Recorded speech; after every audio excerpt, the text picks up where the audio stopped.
Ja, herzlich willkommen von mir auch. Mein Name ist Christoph Koch. Ich bin tätig bei der ZF Friedrichshafen AG im Bereich Research und Development der Produktlinie CA. Das ist die Produktlinie für Chassis-Aktuatoren. Wir bedecken bei uns das Feld von Fahrwerksaktuatoren, und in dem Vortrag hier soll es um einen Funktionsprüfstand gehen zur Validierung von Hinterachslenkungsaktuatoren. Und thematisch haben wir den Prüfstand so aufgebaut, dass wir den mit dem VT-System der Firma Vector betreiben, und das würde ich in diesem Vortrag Ihnen gerne einmal vorstellen. Zur groben Übersicht: Was ist die Agenda? Wir starten einmal mit den generellen Fähigkeiten des Prüfstandes. Anschließend würde ich einmal darauf eingehen, wie das Hardware-Design aufgebaut wurde, im Wesentlichen in elektrotechnischer Hinsicht. Und als dritten Punkt dann rüberspringen in das Pendant zu der Elektrotechnik, eben das Software-Design. Wie haben wir eben die verschiedensten Komponenten miteinander verknüpft?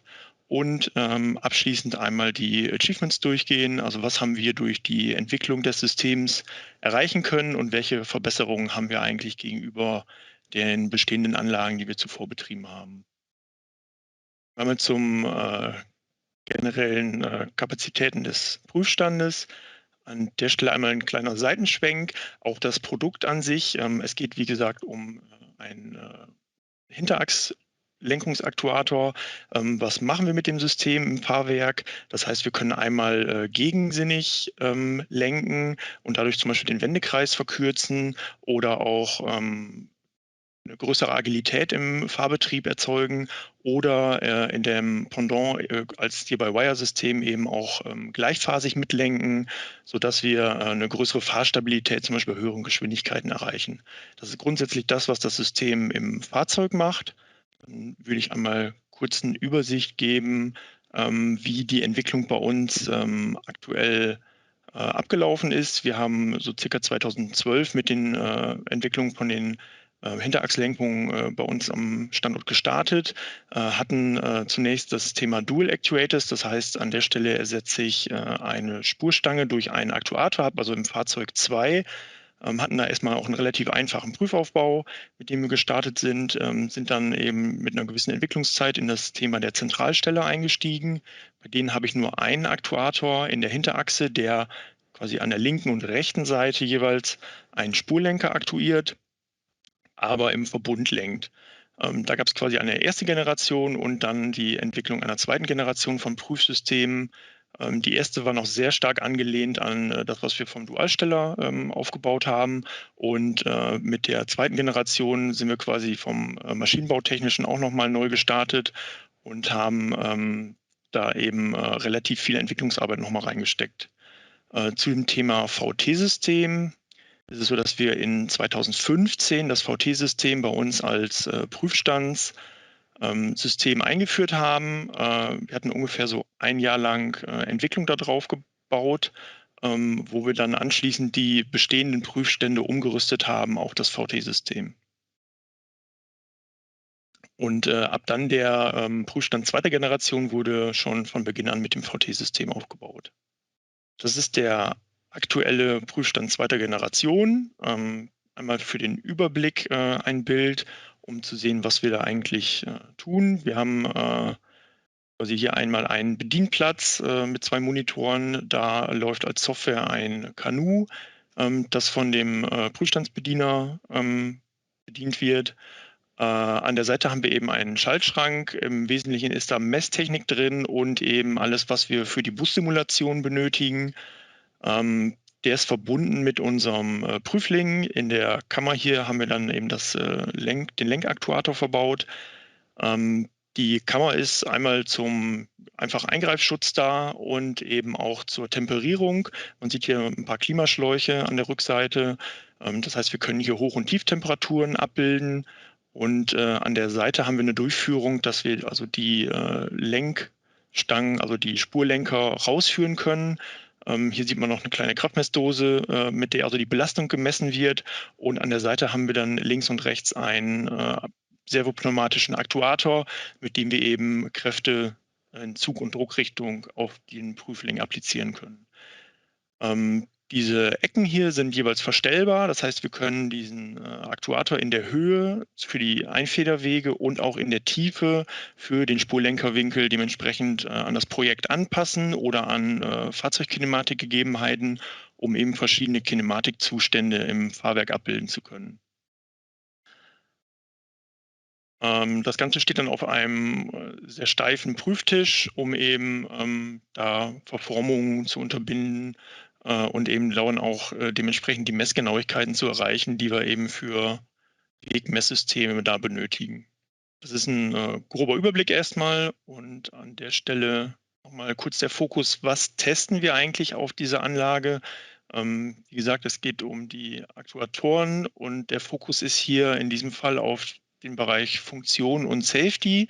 Das Ganze auf Systemlevel. Das heißt, wir haben jetzt keine Komponenten von der Lenkung, sondern wirklich das Komplettsystem, sowohl mechanisch als auch elektrisch mit dem Powerpack und der Zielsoftware, die dann auch im Fahrzeug freigegeben wird. Wir haben also verschiedene Themen, die wir abarbeiten. Das ist zum einen Steering Performance, also die Leistungsmessung. Welche Leistungen bekommen wir aus der Lenkung raus? Welche Verfahrgeschwindigkeiten, welche maximalen Stellkräfte erreichen wir, sind da eben so die Fragen. Dann der zweite Punkt, Steering Accuracy, die Stellgenauigkeiten. Äh, Da erfolgt ein Abgleich mit externer Messtechnik, um eben die Positioniergenauigkeiten zu ermitteln. Wie schon erwähnt, mit der Klimatisierkammer haben wir eben den Temperatureinfluss, den wir untersuchen, was eben auch stark in Richtung Performance-Messung geht bei Hoch- und Tieftemperaturen. Dann haben wir verschiedene Bordnetzzustände, die wir einstellen können über ein regelbares Netzteil, die untersucht werden. Wir decken das Thema Fehlerinjektion ab. Bedeutet, über die Schnittstelle im Kanu senden wir halt Fehlerzustände in die Software, die dann dementsprechend in einen sicheren Zustand münden müssen, zu einer sicheren Fahrzeugabschaltung, um im Fehlerfall eben den sicheren Fahrbetrieb nach der ISO 26262 auch zu gewährleisten. Und last but not least ist ein Thema immer Special Investigations, also wenn es irgendwo Fragestellungen spezieller Art gibt, die zum Beispiel im Fahrzeug aufgetreten sind, haben wir hier die Möglichkeit, auch mit Umweltbedingungen vieles nachzustellen, um eben Fehleranalysen betreiben zu können. Wie schon erwähnt, in 2015 haben wir unsere Prüfstandssteuerung umgestellt. Wir hatten zuvor den Prüfstand ein bisschen historisch bedingt eigentlich auf zwei Systemen laufen, einer Prüfstandsautomatisierung und eben dem Kanu als Leitsystem für die Bussimulation. Und unser Ziel war es damals, das Ganze zu vereinheitlichen, um nur noch ein System bedienen zu müssen auch. Das heißt, ein Hauptziel war es, die GUI, also das User Interface, auf ein System zu bringen und in dem Zuge auch in einem System alle Messdaten erfassen zu können. Ein Ziel dabei war auch, dass man eben alle Klicks, die ich per Hand machen kann, eben in eine Automatisierung bringen möchte, um also sowas auch fernsteuern zu können, um Tests über Nacht laufen lassen zu können und nicht nur mit einem Bediener davor. Wir hatten ebenfalls das Ziel, eine eigene Entwicklerplattform dafür zu schaffen. Vor dem Hintergrund, was wir in der Vergangenheit gemerkt haben, ist, dass es häufig viele Tools gibt, die vieles abdecken, aber ein großer Knackpunkt sind immer die Schnittstellen an den Stellen und genau da wollten wir uns mit unserer Entwicklungsplattform reinsetzen, dass wir also die Schnittstellenkompetenz übernehmen und dementsprechend verschiedene Tools eben darüber ansteuern können, um die einzubinden. Das mündet eben auch in den nächsten Punkt, dass es halt offen sein sollte für ja, Drittanbieter oder Drittpartner, um eben unterschiedliche Tools für uns verwendbar zu machen auf dem Prüfstand und auch in die Automatisierung einbinden zu können. Weiterer Punkt war eben die Verwendung von standardisierten Schnittstellen. Wir haben hauptsächlich dann auf Ethernet gesetzt. Das kommt im Verlauf dann nochmal, um möglichst wenig Verdrahtungsaufwand zu haben, um das Ganze flexibel zu halten und auch erweiter- und skalierbar. Und last but not least ein Punkt, dass das System zum Teil selbst konfigurierbar sein sollte. Das heißt, wir wollten es erreichen, dass wir über über verschiedene Einstellungen, die man auf eine Anlage machen kann, eben sich die Software zum Teil selber konfiguriert und so sich der Prüfstand quasi selbst definiert. So, nach dem groben Überblick gehen wir mal ein bisschen tiefer in das Thema Hardware-Design. An der Stelle spezieller auch auf die Tools, die Vector an der Stelle beigestellt hat. Hier mal ein grober Überblick zu dem Tower. Wir haben also verbaut einmal quasi einen GUI-PC, auf dem normales Windows läuft mit der Kanu-Applikation. Darunter gesetzt haben wir einen RT-Rack. Verbaut ist darin eine 7572-Karte, die wir zur Kommunikation mit dem Prüfling nutzen, via CAN oder auch FlexRay. An dem RT-Rack selber ist dann eben das VT-System dran. Wie gesagt, in diesem Fall nutzen wir das VT-System nicht, um Ein- oder Ausgänge an dem Prüfling zu stressen, sondern wirklich um den Prüfstand zu steuern. Das ist vielleicht ein bisschen anders als bei typischen Hill-Anwendungen. Verbaut in dem VT-System haben wir im Wesentlichen zwei Karten. Einmal die VT2816 mit einem FPGA und also das Analogboard und die VT2848, also das Digital-IO-Board, ebenfalls mit einem FPGA. Elektrisch drunter gehangen ist hier nochmal ein Messverstärker für Dehnungsmessstreifen, wo wir eben die Dehnungsmessstreifen der Lastmesszellen angeschlossen haben. Und im GUI-PC haben wir dann eben noch einen Ethernet-Switch verbunden, über die wir verschiedene Peripheriegeräte ansteuern. Das ist also ein privates Subnetz, was dann eben für den Prüfstand nur zur Verfügung steht. Da haben wir beispielsweise das Klimagerät, was wir ansteuern, die Netzteile, die wir versorgen, die Verstellung der Lasteinheiten, die hatte ich vorhin vorgestellt, in der vertikalen Verstellung und auch in der Tiefe. Die werden über Ethernet angesteuert und eben auch eine Verbindung zu einem Safety-Modul. Da werden dann Zustände ausgelesen, zum Beispiel für die Schutztüren, ob die Kontakte eben ordentlich geschlossen sind. Als nächstes würde ich dann einmal noch auf das VT-System näher eingehen. Was haben wir da drauf umgesetzt? Wir haben zunächst einmal eine Standard-Hardware, ist die 2816 mit dem Analog-Interface. Wir nutzen die Analogeingänge für verschiedene Kraftmessdosen oder eben auch andere analoge Messsignale, die wir vom Prüfstand bekommen, und die Ausgänge, um Ventiltreiber für den Aktuator zu steuern. Hier sieht man einmal aufgezeichnet, wie so unser Control Loop aussieht. Wir haben also die 2816, gehen also raus auf einen Servoventiltreiber, dementsprechend auf einen Aktuator an der Stelle. Der erzeugt dann eben eine Kraft, die von einer Lastmesszelle gemessen wird, und über den Verstärker gehen wir wieder analog in die Karte rein und schließen somit unseren Loop. Und auf dem FPGA selber läuft dann eben ein eigener VHDL-User-Code, in dem wir einmal einen Teil Signalprocessing durchführen, das heißt sowas wie eine Min-Max-Überwachung, für verschiedene Abtastraten dann eben ein Averaging, was wir durchführen, eine Mittelung der Messwerte, und eben der eigentliche PID-Controller, den wir aus Kanu raus dann parametrieren können. Das wäre zu der analogen Schnittstelle. Dann auf dem Digitalboard ist der Hauptanwendungsfall die Verwendung von Sensoren zur Wegmessung. Die liefern ein digitales Eingangssignal. Was da allerdings an der Karte nicht ausreichend war, war die Update-Rate. Dadurch, dass wir relativ hohe Auflösung und hohe Geschwindigkeiten haben, hat eben die Update-Rate dort nicht ausgereicht, sodass wir dann einen Wechsel brauchten. Also unsere Anforderung war damals mindestens 5 Megahertz Sample auf dem digitalen Eingang. Da haben wir dann mit Vector zusammen ein Projekt draus gemacht. Das heißt, die VT 2848 wurde hier umbestückt. Man sieht hier auf dem Bild auch, dass hier die Operationsverstärker quasi entfernt wurden und gegen andere getauscht. Hier sind dann die Verdrahtungen zu sehen. Dadurch sind ein paar Einstellungen weggegangen. Also man kann zum Beispiel den Pegel nicht mehr einstellen, der ist jetzt fest. Dafür sind aber die Taktraten hochgegangen.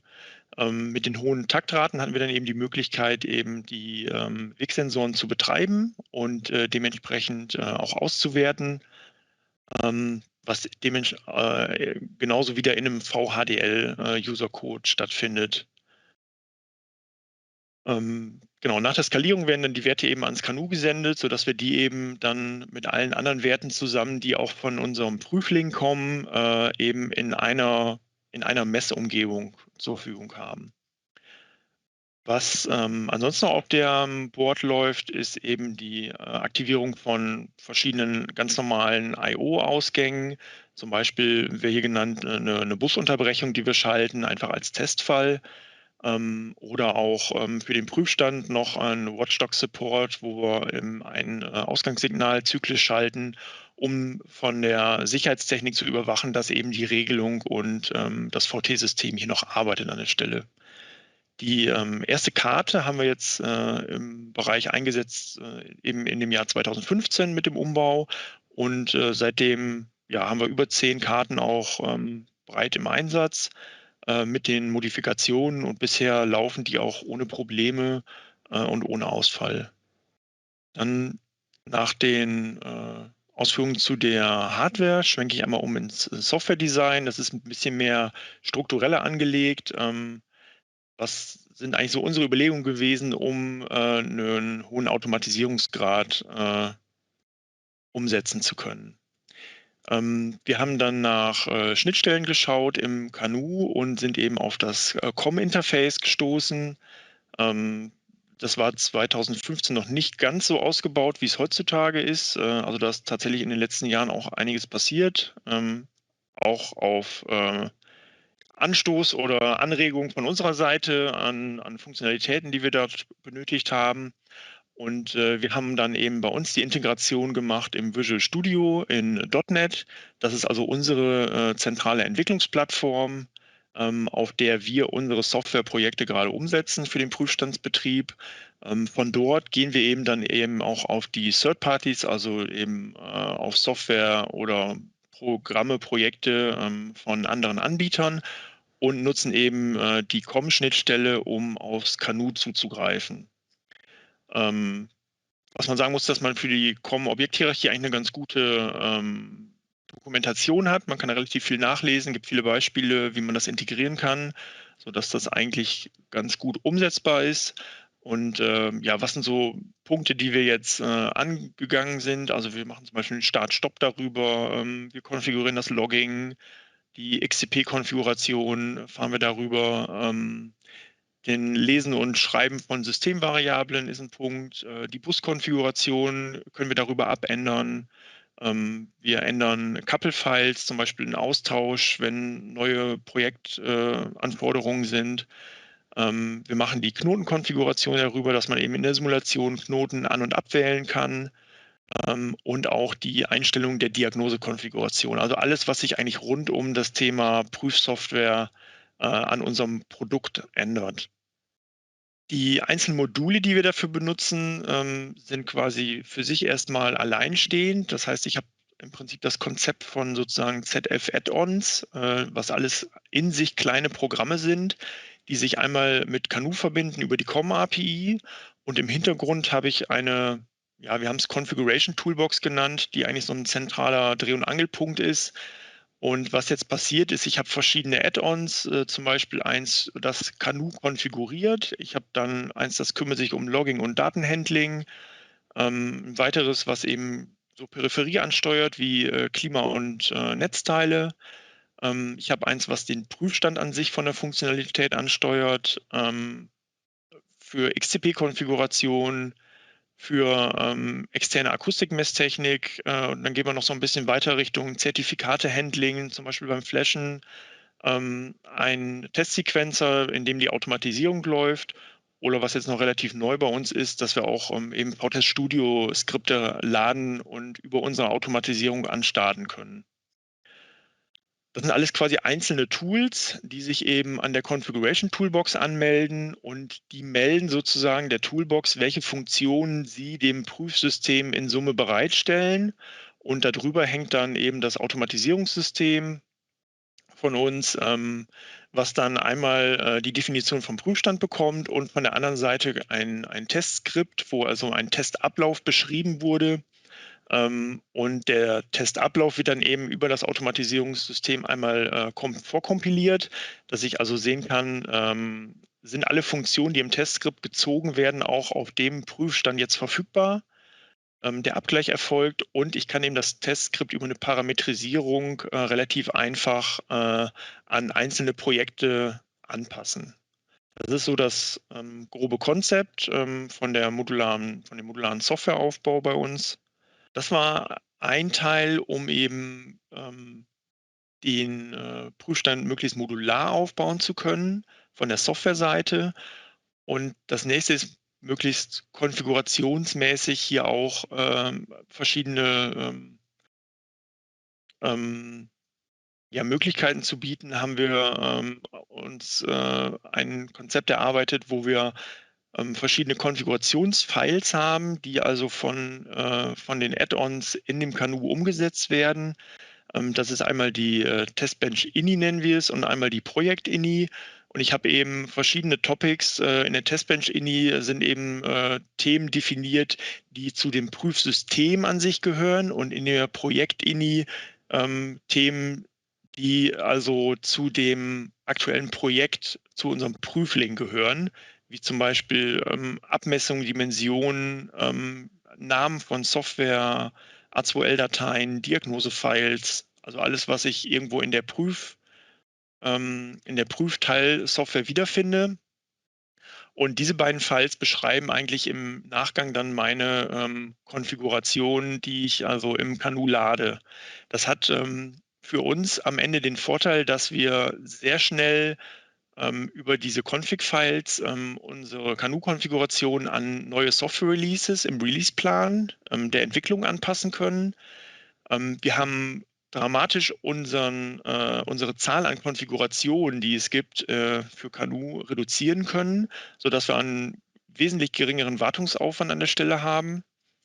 Grundsätzlich hat man viel mehr Optionen, weil wir einfach über die Beschreibung des Testbenches die gleiche Konfiguration auf verschiedenen Prüfständen laufen lassen können, wo ich einfach unterschiedliche Hardware drunter habe. Das ist eben ein großer Vorteil, und ich kann eben die Konfiguration ganz häufig wiederverwenden. Beispiel wäre hier auch die gleiche Konfiguration, die ich auf dem Prüfstand nehme, kann ich auch bei mir im Betriebnahmeplatz oder zum Beispiel am Arbeitsplatz verwenden, ohne dass ich da große Änderungen machen muss. Das passiert dann automatisch. Abschließend würde ich mal ein Beispiel dazu geben, wie das aussieht an dem GUI-Peripherie. Das ist eben eine so eine Erweiterung. Im Kanu erscheint die eben ganz normal als Fenster, wie jedes andere Panel auch. Ich habe dann hier verschiedene Bedienknöpfe. In dem oberen Bereich kann ich also ein Klimatisiergerät steuern, in dem unteren Bereich zwei Netzteile und eine Klemme. Die Knöpfe sind dann alle schaltbar, grün hinterlegt werden die dann in dem Fall, wenn die aktiviert wurden.